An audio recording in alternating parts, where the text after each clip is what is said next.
16 out of 18 Fargo Public Schools did not meet the annual yearly progress report status, if you will. With us to talk more about that tonight, the superintendent of Fargo Public Schools, Dr. Jeff Schatz. Thank you so much for being here. So 16 out of 18, pretty staggering number, did not meet the so-called No Child Left Behind yearly progress reports. You say? Well, yeah, it's a one-shot type of an assessment that we use through the state, and it's through the federal No Child Left Behind law. And so the students take that test in their junior year, is the one that we've been talking about, the high school one. And it's a one-time shot, and so we look at that information, we look at how we're doing, and there's standards that are set to increase every 3 years, and right now those standards are set pretty high. As a matter of fact, next year it's 100%. All students have to be proficient at 100% in order for your school to make AYP. And so it's a pretty challenging standard to meet, and most schools now are just not meeting that standard. And the reason why, there's a lot of talk about how do we deal with No Child Left Behind, that type of an assessment, and what is that really doing for us when we look at, are our students really academically achieving? So that's what I kind of want to get at, because here we are, we're not meeting these yearly progress reports. In fact, it's not even really that close, if you will. But yet we've got almost 90% of our high school students in the area that are graduating. So they're not meeting standards, but yet we're saying, hey, you know what, go on to college. Standards that's set forth by that particular assessment. You know, we look at a lot of other types of data. If you look at ACT scores, if you look at other types of assessments that our teachers do with our students, it's a much different story, and we do actually quite well. And so again, with this particular assessment, we're not doing as well, but with other assessments, and when you look at a variety of different assessments, you can triangulate that data and you can say, you know, for the most part, our students are doing pretty well. So by doing well, would you define that as these people are also college ready? Well, there's statistics on that too. Not every student is college ready. And the emphasis has to be, are we preparing all students to go to college? That's the question. So then I think a better question is, then you said, hey, we're doing pretty well, defined by what, compared to what? I would say pretty well in the fact that when our students leave us, they prepare themselves to do what it is that they want to do when they leave high school. And I would say that the majority of our kids have done a pretty good job with that. Have all students done that? I would say no. And that's something we constantly work on and try to improve upon and try to find what is it that we need to do to ensure that our students are ready, whether it's college or career, once they leave high school. So what are you going to do as the superintendent to begin to drive this number higher and to ensure that more of our students are getting a better education? Well, we continue to look at that. We look at all of our data. We look at where we're doing well, where we're not doing well. We work with our teachers. We work with our curriculum. And we also have lots of programs that we've put in place to help some of our students who are not doing very well. And so outside of just the regular classroom, there's lots of other types of intervention type programs that we use. So you said you're looking at data, and I'll ask you again, so what are you specifically going to do to ensure that these students begin to perform at higher levels academically? Yeah, to continue to look at that data and to look at where we're falling short.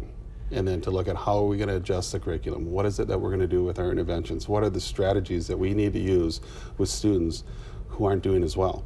And continue to improve upon those types of things. And what specific metrics are you looking at when you say, okay, these are the metrics that really jump out to me, that, hey, this is a problem, we've got to improve this? What are those things? Well, reading and writing typically are the two things that we really focus on. And we know that students, when they get into the third grade, if they're grade level behind in the areas of reading and writing, they're struggling already. So what are the interventions that we need to put in place to make sure that those students can get up to grade level reading and writing skills? And if they don't have that, then we need to put in those interventions that we can use for students. And as students move along in the years, if they continue to be behind grade level, it gets even more difficult for those students to catch up, if you will. And so we have to continue to work with those students and identify what those things are and do a better job with those strategies. And what gives us an idea of a couple of strategies? You go, hey, Chris, if we can implement this strategy, we know we're going to have an impact on reading and math. Well, there's a lot of different strategies that you can use to help students to become better learners. It's not so much meant to be better in the area of the content that they're learning, but how do I learn how to be a better learner? How do I learn how to be better at reading? And what are those types of skills that I need to have in order to read better so that I can comprehend the information that I'm reading? And so if we can use the types of strategies that would help kids to learn how to be a better reader and how to comprehend better, then when they go back into the academic classroom, they can better understand the material that's being presented to them and then better do better with the test scores and all the different types of measurements that we have. Let me ask you this, because last time we talked about sort of a paradigm shift in education. Do you feel that today's education system is properly preparing the future kids of America? You know, it's a really good question to ask, and it's something that when you're in the field of education for a career such as I've been, you look over the years, how much has education really changed? And over the years, we typically say that things kind of come full circle about every 10 years.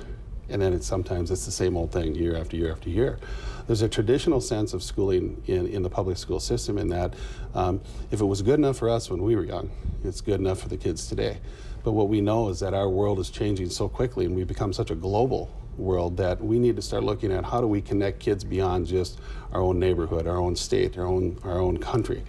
And so through the use of technology and through the use of more project-based types of initiatives and experiences for kids, taking information and knowledge and having those kids use that knowledge and demonstrate that they understand not only the knowledge that they're gaining, but how to use that knowledge, I think are ways that we should be looking to change education. One paradigm shift I think should take place, I'm wondering if you're open to this. Typically, as you talked about, we've had kids move along in an age cohort. So if you're 9 and I'm 9, we're going to be in the same grade.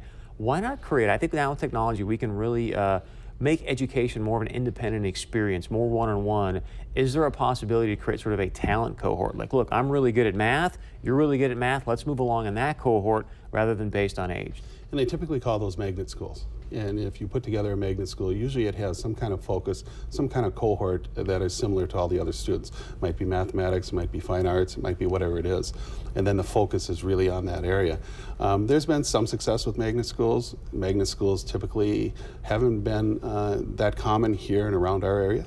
But it's something that definitely we need to take a look at and to see, is that interest here in Fargo? And if so, then how do we go about making that happen? And what area is that interest in? As a matter of fact, we just talked about that the other day.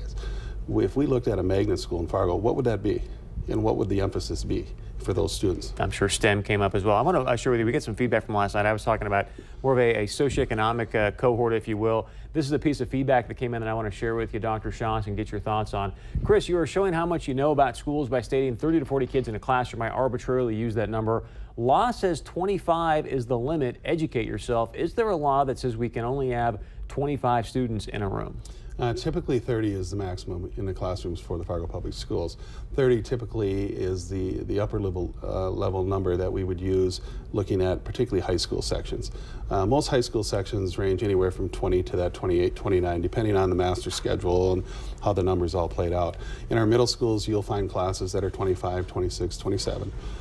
You will find in our elementaries much lower numbers, and the district really believes in lower class sizes for our elementary schools. So you'll see elementary class sizes rarely ever go 23, 24. Typically they're lower than that. And then it depends on electives and some of the other courses. Sometimes the numbers are a little bit lower than some of the core curriculum courses. But we never really get over 30. So is there a law that states that? There's no particular law, but through DPI. That's all I needed to hear from you. So Rocky, go read your own tweet, okay? Dr. Schatz, thanks so much for being here. I really appreciate it. Stay with us. We're going to get to your feedback in just a moment. As always, be sure and join our conversation. Go to the website 630pov.com. We'll be right back.